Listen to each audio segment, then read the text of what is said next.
It's time for JUCO Jam, presented to you by Dream Big Athletics, hosted by Tad Slowick, an exciting new podcast bringing you all the great action from JUCO baseball. Here you'll find weekly updates from around the country, highlighting the teams, players, and coaches who impact the game at the junior college level.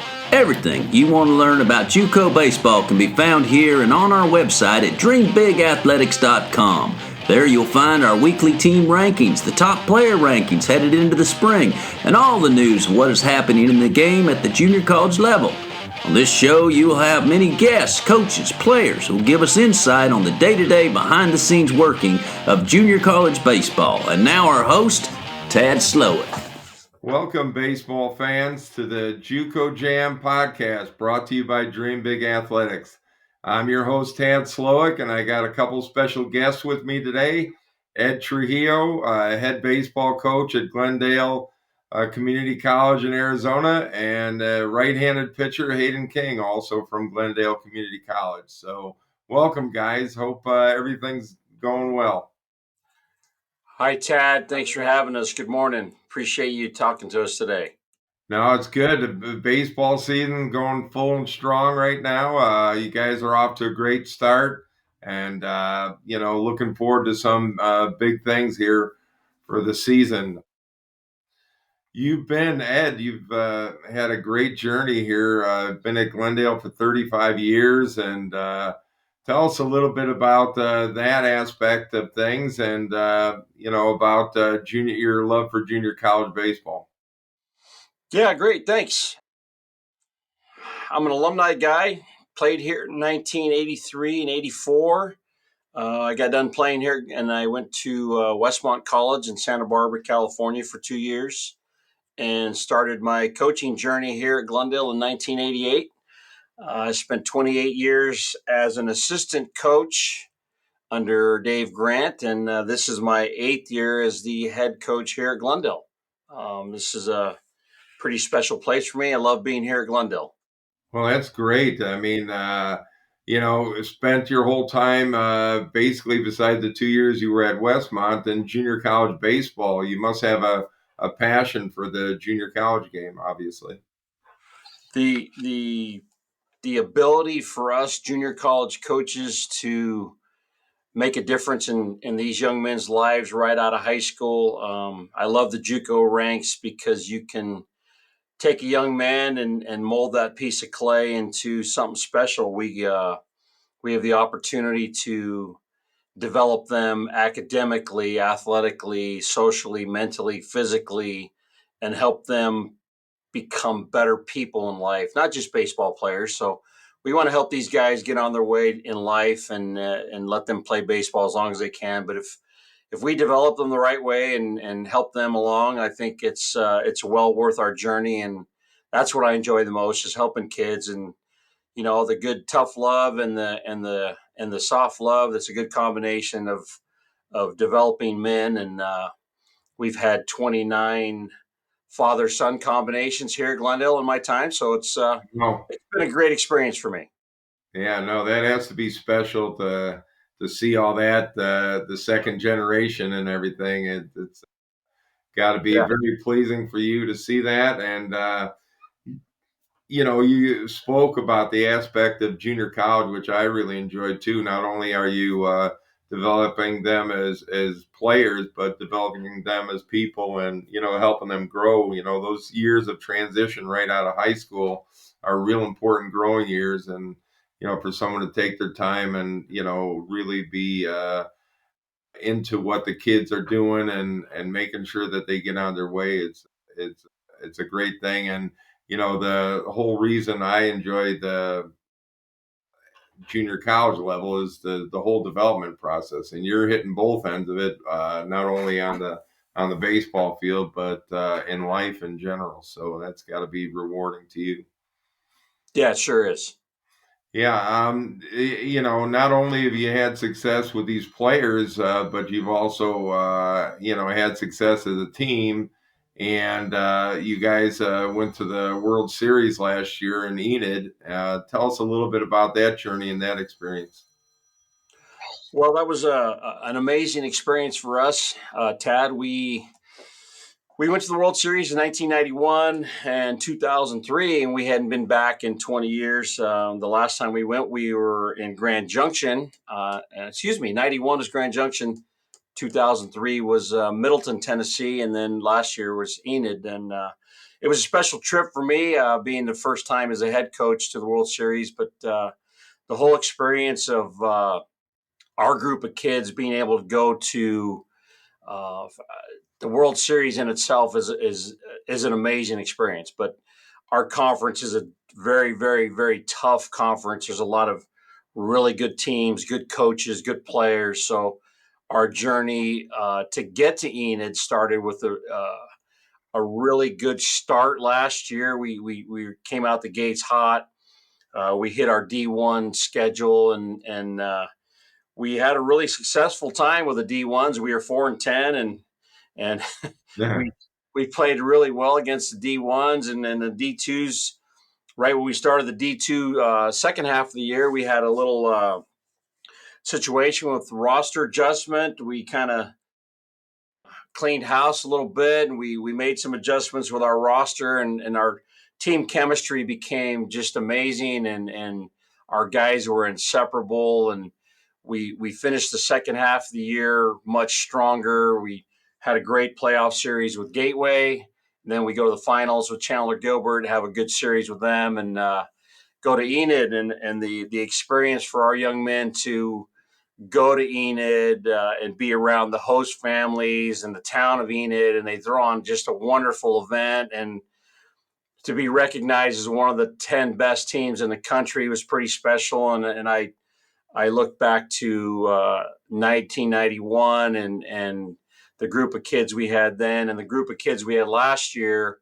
It's just a special feeling for me, and I really am proud to be the head coach at Glendale and to go through what we did. So we're kind of try to do things right and do things well for our kids. So that'll never go away, and I hope our kids never lose that feeling of and that memory of going to Enid.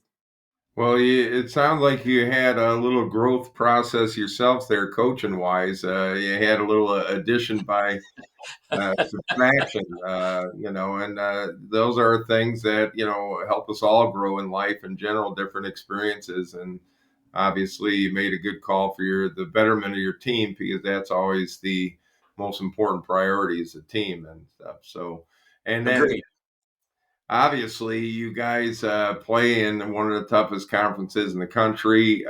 You get those D1s where you have to play those guys too, and Yeah. not an easy schedule, but it always toughens you up for the postseason. So it's kind of a good thing.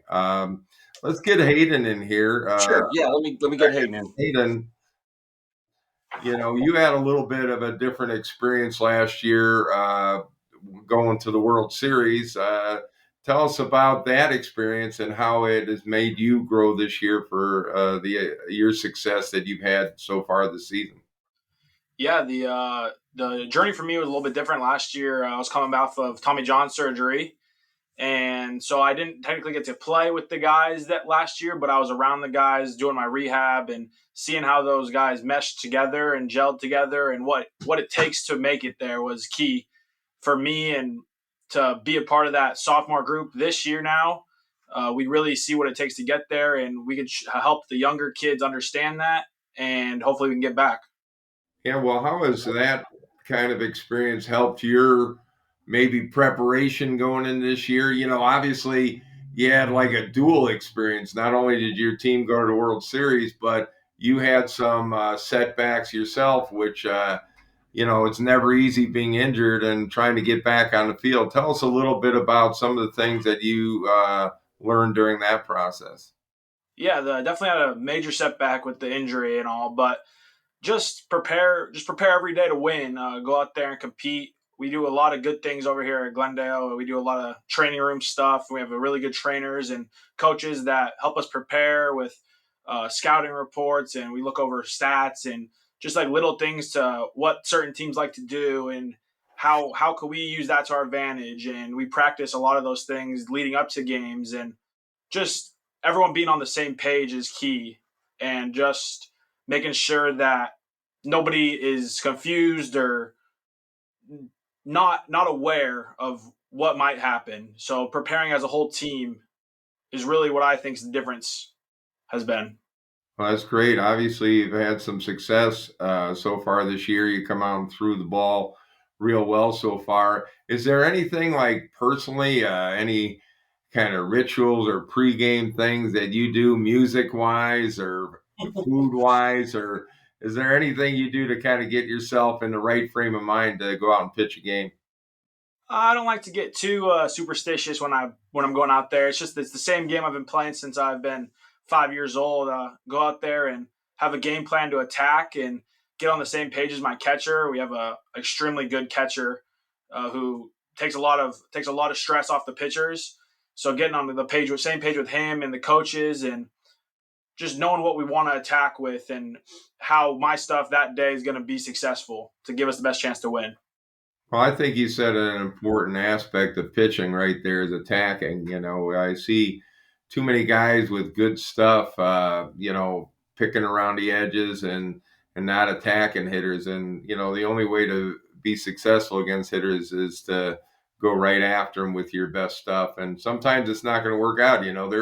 They're kind of so-called paid to do their job up there too, and that's get hits off you. And, you're going to leave up some hits. Can't be afraid of that. But sounds like you have a good mental approach to what's going on as far as the game. What are your expectations of this team and for this year? We got a really good team. We have a lot of young players, but the sophomores that we do have are all make a difference every day. They're all in the lineup every day and being team guys and helping out the younger kids. And the younger kids have done a really good job so far. So I just going out there every day, competing and giving ourselves a chance to win is the only thing we can really ask for. I don't want to put too many high expectations on us, but we got a good squad, and we should be able to do some good things. Well, that's great, and I know that you seem pretty focused on getting things done this year. So I'm sure you're going to have continued success if you keep the same approach and keep doing the things that you need to do. And I wish you a lot of success this year, continued so far. Hey, Ed, let's get Ed back in here.